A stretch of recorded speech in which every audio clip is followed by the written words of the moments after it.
Welcome to our community health video series. Today we'll explore how to cope with traumatic events, especially focusing on the experience of new Mainers who have faced war and violence and are now re-traumatized by violence in their new homes. Trauma can have a profound effect on individuals and communities. It affects not only mental and emotional well-being, but also physical health.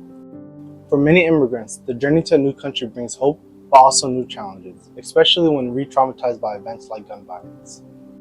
Here are some practical strategies for dealing with trauma. Seek professional help. Talking to a therapist or counselor can provide a safe space to process your feelings. Connect with community. Building relationships and connecting with others can provide support and understanding. Practice self-care. Engage in activities that you enjoy and that relax you, such as reading, walking, or meditation. Stay informed, but limit your exposure. Stay informed about what's happening, but try to limit your exposure to distressing news. Express your feelings. Whether through writing, art, or talking, expressing your feelings can be an effective way to cope.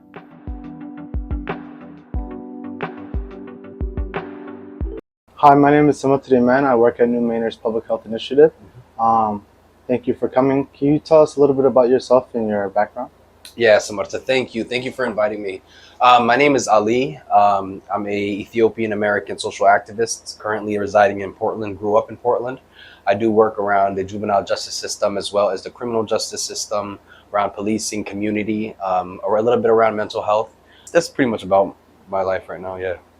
From your experience, what are some trauma that incarcerated youth face in Maine? I mean, there's a boatload.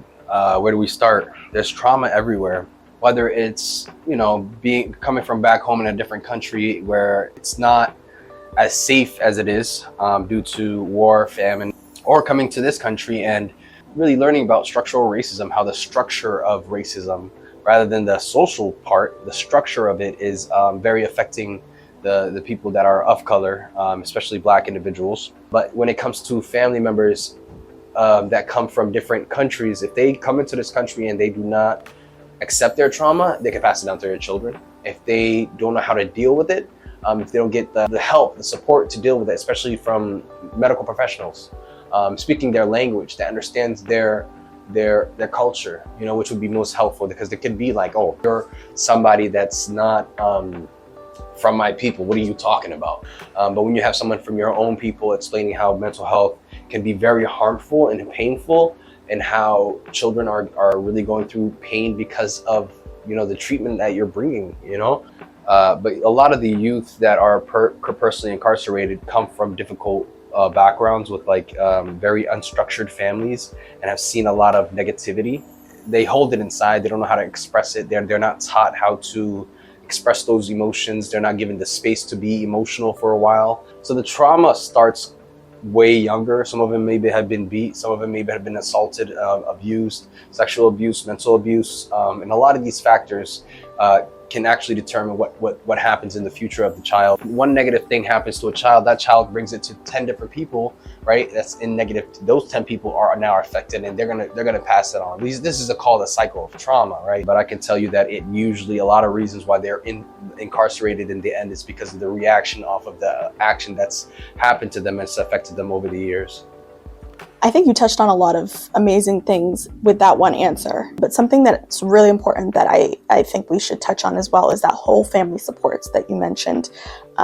When folks are getting help with their mental health, making sure that there's space and there's opportunity for them to have those important conversations at home. Can you talk a little bit more about what that would have been like for you had you had the opportunities to be able to be honest about certain things? And, especially from where we come from, we're immigrants, we don't talk about mental health. Like you said, we're trying to survive our day to day. So what would it have been like, and how much would that have improved your outcomes had you had that opportunity? Well, that's a beautiful question. I think the first off is acceptance, right? It's accepting that this person that's coming to my home, that's a professional, really knows what they're talking about, really knows what they're doing. They're trying to get information from you and actually support you in a positive way, because with a closed parachute mindset, like, it's not going to get anywhere. I had anger issues, and I was like, because I was hurt so much that I knew how to protect myself. So it took me years to deal with that. And I didn't deal with that until like my early 20s, right? To actually start to like, wait a second, breathe, understand what I'm doing. Like, what do I actually have? Is it a mental disorder? Is it the trauma? You know, there could have been so much opportunity in my family to get it. Now we've gotten it. My sister's, she's a nutritionist as well. Like, and she's taken a lot of psychological classes and read a lot of books. And the way she treats her kids now, she's actively there, right? She's actively there, which is the most incredible thing that I think I've seen. So yeah, it could have helped a lot of ways. Can you give a little bit of advice, or what's the type of advice that you give to folks that you work with when dealing with their trauma and how to prevent those traumatic things? And sort of how would you navigate that if you were to give somebody advice? It's a journey, right? That journey is just wild. You have to take every opportunity you can. Meditational practices, another meditational practices can be breathing exercises, sitting there and really like thinking about it. Another thing is like actually processing what you've been through. People are trying to run away from it. No, sit with what you've been through. Talk about it. One incident isn't your whole life, nor is a patch of your life your whole life. Be patient. There's education everywhere, and whatever you can obtain from this country, obtain it. You know, it's healthy. It's a thing we're leading in a lot of ways in medical field, and especially mental health. And you know, what better place to do it than here? So take heed. Community health workers play a crucial role in supporting trauma survivors. Here are some trauma-informed strategies we use. Building trust. Establishing a safe space and trusting relationship is the first step. Active listening. Providing a listening ear and validating their experiences. Empowerment. Encouraging individuals to take control of their healing process by providing information and resources. Cultural sensitivity.